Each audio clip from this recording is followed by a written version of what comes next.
Hi guys, and welcome back to the channel. I'm Jason, and today we're going to talk about one of the basics of photography: exposure. Photography and video essentially is chasing light. It's all about the light. When you think about the definition of photography, it's the capture of the presence and absence of light. And when you look at a photograph, you don't think about it that way. You just think of the complete picture and the colors and the image that you're seeing. But essentially, it is a combination of highlights and shadows and depth and all of these combinations of factors that go together. Today, what we're going to talk about is we're going to talk about one of the basics of photography, and that's exposure. When you first get your camera and you're stuck in auto and you essentially are just taking pictures and then you're letting the camera do all the thinking for you. But when you want to start to get more control over what you're creating with your camera, one of the first things that you're going to learn about is exposure, and you're going to learn more specifically about the exposure triangle. The exposure triangle, or the three objects that you need to understand to create a properly exposed and composed picture, are shutter, aperture, and ISO. Now, these three items I'm going to go into later in separate videos following this one, so stay tuned. Individually more in depth and what they control and how you control them to create a perfectly balanced photo. Now, shutter, basically all it does is it controls more or less light. Same thing for aperture, more or less light coming into your camera. The ISO, essentially the same thing, but it is more or less sensitivity light on the sensor of your actual camera. A combination of these items will make a perfectly balanced photo. Most of the time when you look at the settings of a photograph, when you see somebody post a picture and they put these things underneath the photo, and it'll say f2.8 at 100 ISO at 1/100th of a second, and it looks like a fraction. So what those things are telling you, they're giving you a whole bunch of information. So basically, and I'm going to go in, like I said, in much deeper depth into those things later on, and how you can control these different items with your camera. But basically, aperture is the f-stop. So basically, a small f lets in more light, and a large F lets in less light. And I know that's a little bit backwards, but say you see f2.8, that's letting in a lot of light. Aperture is the size of the opening in your camera, and f22, for example, is really tiny, and that's letting in a lot less light. When it comes to shutter, the shutter, it's how long it's open or how long it's closed, and that allows the light coming in and out of your camera. When it comes to ISO is the sensitivity of your sensor to light. So when that light comes through the aperture, through the shutter, and hits your sensor, how sensitive is that sensor to the light that is being presented to it? And those are the three factors that, in combination, create a balanced exposure.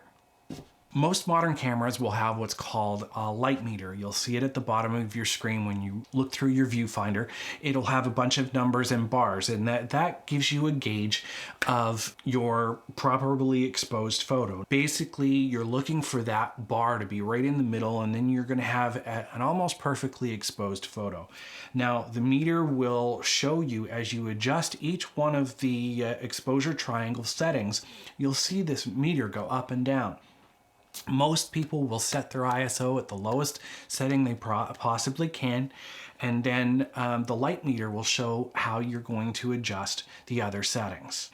A lot of factors will depend on what you set first. Like, for example, if you want to, you're shooting sports and you want to freeze motion, then you're going to focus a lot on your shutter speed, because a fast shutter speed will freeze the motion a lot quicker. So you'll set that first, and then you will set ISO and your aperture accordingly to get the proper balance.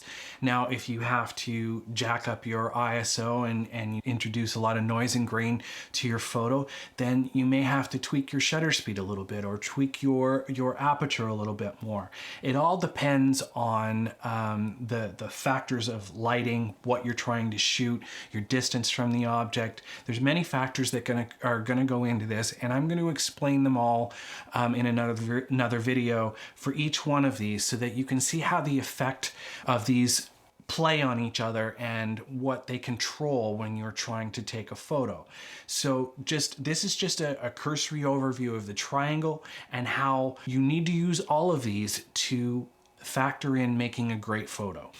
A lot of things can go wrong when you're playing with the exposure triangle. Like, for example, if you underexpose your photo, you're going to see the photo and it's going to be really, really dark. There's not going to be any detail. There's not going to be any highlights. It's just going to seem like a dark mass. You're going to be, in a lot of cases, you're going to be able to make out what you were taking a picture of, but you're not going to be able to actually see it, and it's not going to look good. On the flip side of that, when you overexpose, you might be out shooting on a bright sunny day and there's lots of sunlight, and the worst time of the day is in the middle of the day to shoot a photo, but sometimes you don't have any choice. And if you overexpose your photo, it's just going to be like this white screen with maybe some detail in the back that isn't really going to be pleasant or be able to be used. A properly balanced photos brings those two extremes together so that you have a properly exposed and balanced photo. It's all about balance, and it's all about the proper amount of light that you're going to use. When setting your aperture, you're looking to get more or less light in. That's the practical use of aperture.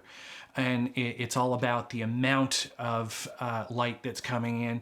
Now, the artistic side of that is with aperture, you're controlling the depth of field, which is how much is in focus in the photo, front and back. When you're talking about your shutter, again, the practical side is letting in more or less light, and it's the amount of time that the shutter is open so that you're allowing light into your camera. The artistic side of that is whether you're freezing motion or you're slowing down motion, and or you're getting a blurry photo. Like, say for example, you're taking a picture of a waterfall. Do you want to see the water falling? Do you want to see the drops?